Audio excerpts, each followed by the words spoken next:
Hey everyone, I just wanted to do a quick reminder before the main video kicks in about how to adjust your playback settings, because my speaking voice is naturally slow and I don't want you to have to listen to me droning on if there's bits of the video that you want to speed up.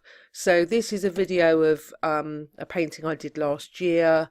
That's at normal playback speed, but if I click on this little icon in YouTube, there we go, playback speed, normal, and I can go right up to 2 times speed if I want to. So you can see this video speeding up there.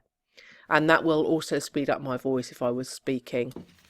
Hi guys, this is actually my second attempt at this video because the first one was a pile of poo, frankly. And I wanted to make this as clear as possible, again, especially for the beginners in the group. I wanted to quickly run through some paint brands with you and the consistency of paint and the differences between transparent, semi-transparent, etc, etc. Some of the best effects can be achieved through mixing transparent and semi-transparent paints with opaque paints, because the semi-transparent paints will let through some of the colour. So you get to see a shade of the opaque paint underneath it. You know, we're kind of looking at layers of transparent, semi-transparent mixed with opaque paints to create some of the effects. So if we're looking at paint brands, I've got these from Golden. Obviously, Golden are a top paint brand. They're not cheap. A little tube like that can run anything from £6 to 14 or 15 depending on the colour inside of it. Golden have a pretty good system of being able to tell whether what's in the bottle is a transparent, semi-transparent, semi-opaque or opaque paint. And that is with this, looking at the angle of my camera, but they've got this system on the back. So let me choose one that's not quite so mucky with paint. Let's go for this one. This one is a interference blue, green blue. And if you look at the labelling on the back, at the top you've got transparent to opaque with these little sliders which vary depending on how transparent or how opaque the paint is inside. So the slider on this one is all the way to transparent. So I know that the interference green blue in Golden is a fully transparent paint. If I pick out another one from the same Golden range, this is their fluid acrylic range. So it's very soft body, and I'll show you that in a moment. But if we look at the green gold again on their labelling, you should be able to see the little slider is about halfway between transparent and opaque, which tells me that is a semi-transparent paint.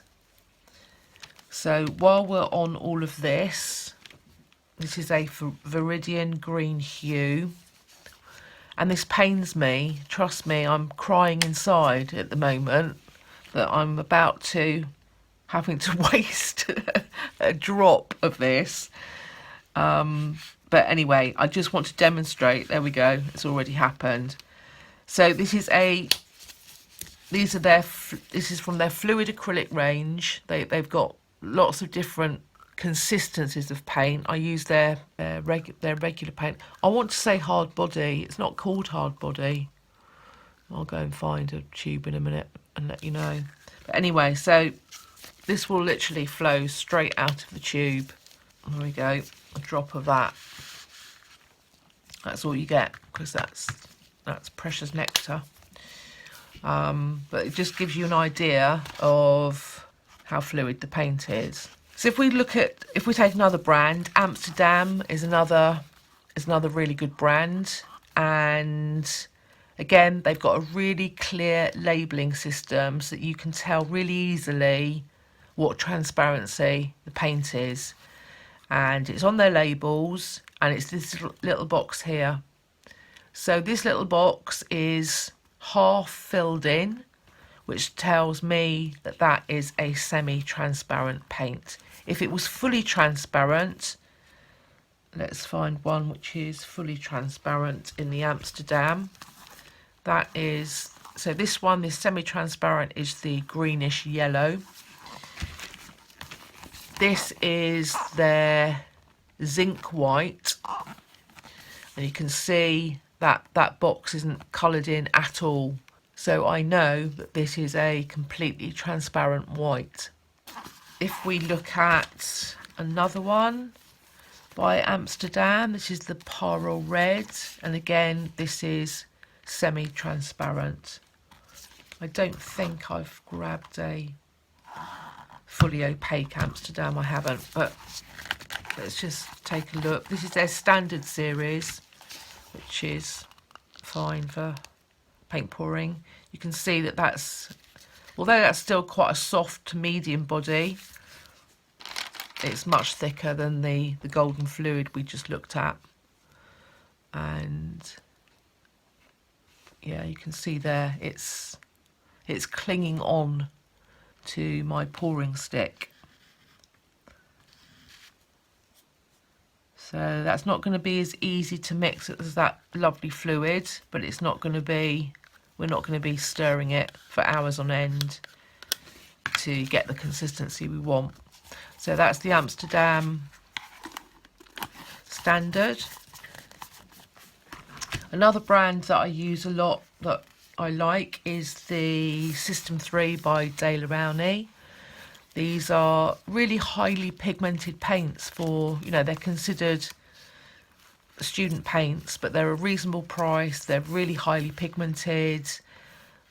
They're just a good all-round paint. This is the fluorescent orange, and again, the System 3 labelling for the transparency is really easy. It's on the front of all their labels. The fluorescent orange, this one is semi-transparent. This is their process black, and you should be able to see on the label there it says opaque. I've got a metallic of theirs here, which is pale gold hue, and this is transparent. So that's easy enough to work out, and I'll just show the consistency. It's much heavier bodied than the other two I've shown you. Let's give that a squeeze. Okay. If I get it on a stick, I don't know, that's the consistency of extra thick double cream, really. Can you see that? So again, oh, I meant to keep this plate lovely and organised. It's already not happening. But again, you can see. So when we mix that with our mediums, that's going to take a lot more stirring, and we probably won't need anywhere near as much of it as we will that medium or fluid. To get a similar quantity in our cup, but they go a long way, the System 3s. So because I'm going to be mixing all these for the beach / sea themed challenge later on, I've only got certain colours here. These are another brand that I use on occasion. Now a lot of pourers, particularly the people that are doing the blooms at the moment, are using pigments. I have to be honest, I haven't got on very well with pigments at all. They just seem to be constantly breaking down on me. So for the moment, I've preferred to stick to tube paints. You know, these are in a tub, I know, but they're, you know, I'm calling them tube paints that are highly pigmented. It's less work, and for me right now it's just less stress, because as I say, I just can't seem to get on with the pigments. I like the effects, but it's just been so frustrating for me that I prefer to stick with what I know right now, because I'm dealing with so many experiments in the actual mediums. I don't want to be doing that with my paint colours as well at the moment. So these are paint art, and or I always say pen art, not sure how you pronounce that. And these are both metallics, but they do opaques, metallics. Again, you know, this is quite a good range. And I don't believe there's a way to be able to easily tell whether these are transparent or semi-transparent. Look what I've just done there. Oh my life. And we'll get a very mucky cloth to clean that up. Truly, somebody stop me. So, I'm not sure. This is a metallic. The colour's on the lid. Metallic turquoise, this is. And again, that's a very soft body. Thicker than the golden fluid acrylics, but very soft body, easy to mix. Don't get a lot in a tub though, for your dosh. And a couple of other ones I like are the Pebeo Studio Acrylics. This is the blue-green iridescent, green-blue iridescent even. I don't think this is to do with light fastness, I think. So I don't think there's a labelling system on the transparencies. But really, at a guess, I'd be saying that with most of these in the range are semi-transparent. And again, these are quite soft-bodied, really highly pigmented, nice range to use.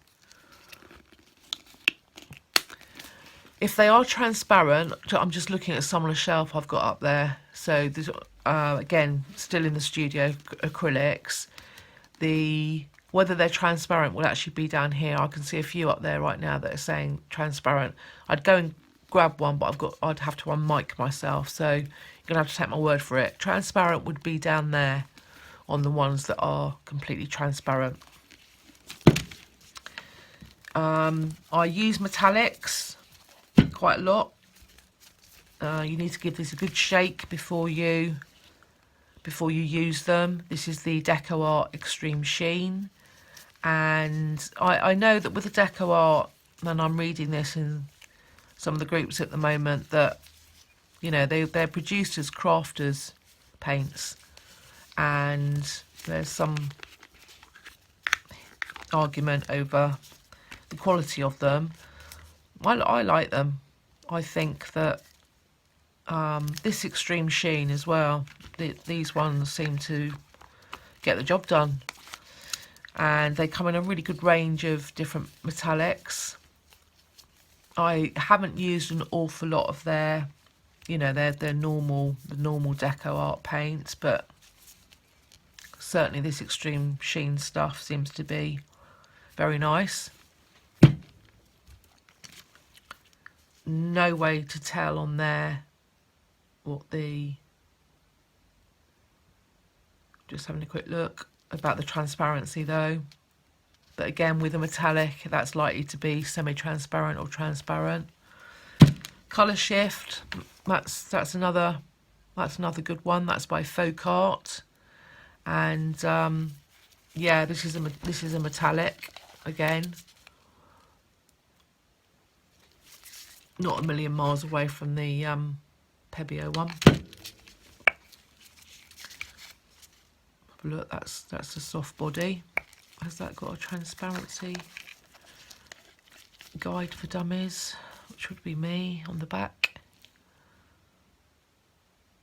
I don't think so. It's very, very small writing, so even with my glasses on, that's difficult to read. But I don't think it has. But again, that's a nice brand to use. Personally, I don't go mad with the metallics and the pearlescence. I like a bit of them, but I don't like all of my paintings. I like a bit of contrast, so I use them fairly sparingly. The other two, oh, I think it's just the other one. Looking at this, but this is quite good. This is there's two different labels on these. But these are the Essential Acrylics by Royal and Langnickel. And they're cheap. That's, you know, I think these are running at about £3 for 120ml at the moment. But again, I only use these sparingly, but they've got quite a nice range of colours, and especially when you're learning, these are quite good paints to have in your arsenal. Let's go with this one just to show you. I don't think there's a transparency chart on these, but unless they're phthalos, the best bet is to assume that they're opaque. And again, they're quite soft bodied, so they're really easy to mix.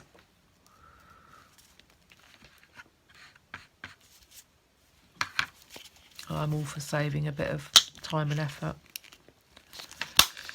So that just about covers the brands for now. I'm not going to get into inks or anything like that today. This is just a basic guide on some of the paint brands that are compatible, and I hope that's helped some of you.